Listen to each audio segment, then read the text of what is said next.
Ainda rolando o feed antes de dormir. Boa noite, irmã de fé.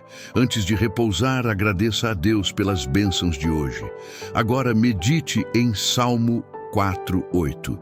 Em paz também me deito e logo adormeço, porque só Tu, Senhor, me fazes habitar em segurança. Senhor, acalma minha mente, leve embora todo medo e ansiedade e me conceda um sono restaurador. Se essa oração tocou seu coração, salve este vídeo para lembrar sempre, comente Amém, se você crê no poder do descanso em Deus, e siga nosso canal para devocionais noturnos diários. E se deseja aprofundar sua jornada, garanta o Devocional 30 dias para acalmar a alma, link na bio. Durma em paz e até amanhã.